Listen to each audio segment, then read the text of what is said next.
Hello, good day. The topic that we will be having for today is the case of Sun Insurance Office versus Maximiano C. Asuncion with GR number 79937-38 dated February 13, 1989.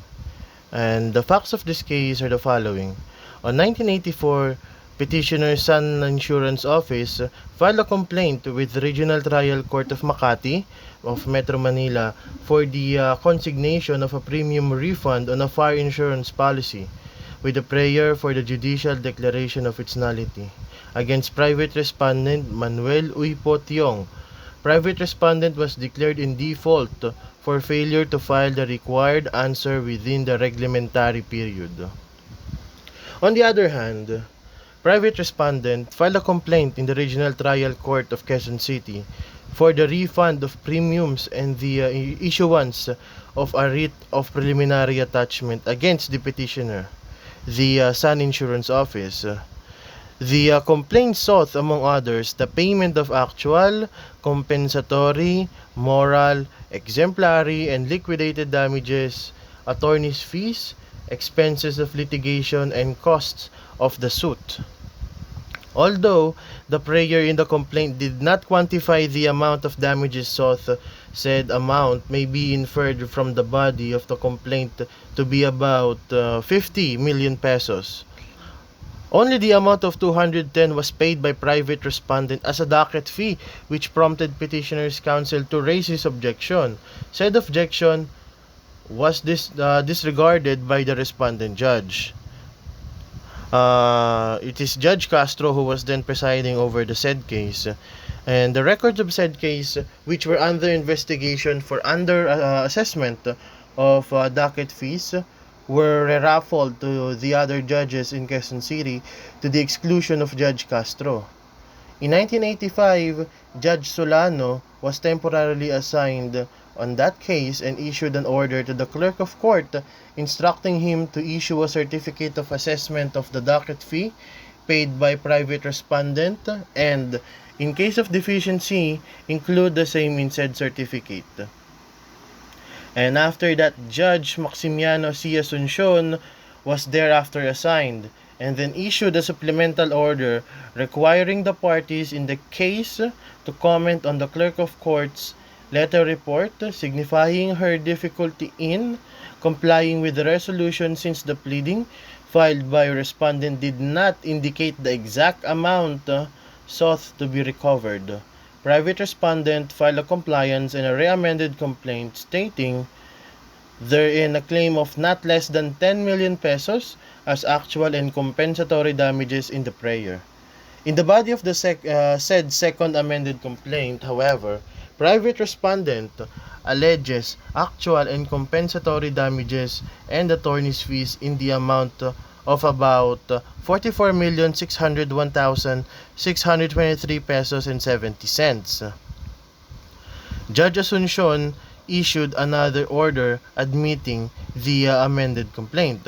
The reassessment by the clerk of court based on the respondent's claim of not less than 10 million pesos as actual and compensatory damages amounted to 39,786 as a docket fee. This was subsequently paid by respondent. Petitioners then filed a petition for certiorari with the Court of Appeals questioning the said order of Judge Asuncion. The main thrust of the petition is that the Court of Appeals made a mistake in not finding that the lower court did not acquire jurisdiction over that civil case on the ground of non-payment of the correct and proper docket fee. Now, what is the issue on this case? The issue on this case is whether or not the court acquires jurisdiction over a case when the correct and proper docket fee has not been paid. And the ruling of the Supreme Court was applying the principle in Magaspi that the case is deemed filed only upon payment of the docket fee regardless of the actual date of filing in court. Neither can the amendment of the complaint thereby vest jurisdiction upon the court. For all legal purposes, there was no such complaint or original complaint duty filed which could be amended. Consequently, the order admitting the amended complaint and all subsequent proceedings and actions taken by the trial court were declared null and void. In the present case, it is among the several cases of under-assessment of docket fees which were investigated by this court. In the body of the original complaint, the total amount of damages sought to be amounted to about 50 million. In the prayer, the amount of damages asked for what was not stated. The action was for the refund of premium and the issuance of the writ of preliminary attachment with damages. The amount, only 210 pesos, was paid for the docket fee. Private respondent filed an amended complaint where in the prayer it is asked that he be rewarded no less than 10 million pesos as actual and exemplary damages, but in the body of the complaint, the amount of his pecuniary claim is approximately 44,601,623 pesos and 70 cents. Said amended complaint was admitted and the private respondent was reassessed the additional docket fee of 39,786 pesos. It is based on his prayer of not less than 10 million pesos in damages which he paid. Private respondent paid an additional docket fee of 80,396 pesos. The principle in Manchester could very well be applied in the present case.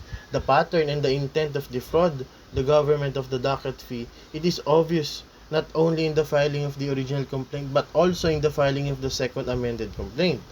In the present case, a more liberal interpretation of the rules is called for, considering that, unlike Manchester, private respondent demonstrated his willingness to abide by the rules by paying the additional docket fees as required. It triggered his change of stance by manifesting his willingness to pay such additional docket fee as may be ordered.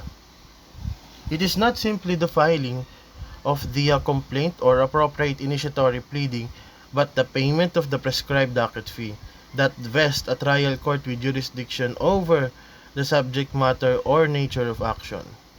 Where the filing of the initiatory pleading is not accompanied by payment of the docket fee, the court may not allow payment of the fee within a reasonable time but in no case beyond the applicable prescriptive or reglementary period.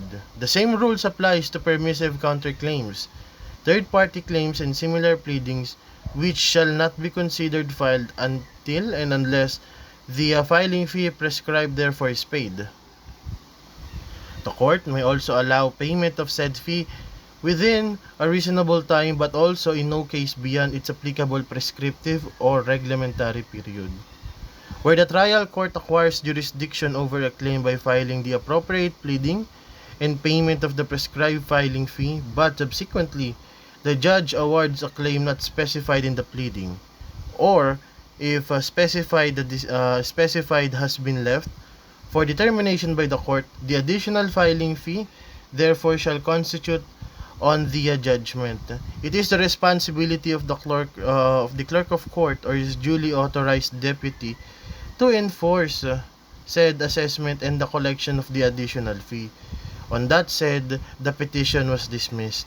The clerk of court is hereby instructed to reassess and determine the additional filing fee that should be paid by private respondent. And thank you so much for watching and listening to the case of Sun Insurance Office versus Maximiano ASUNCION.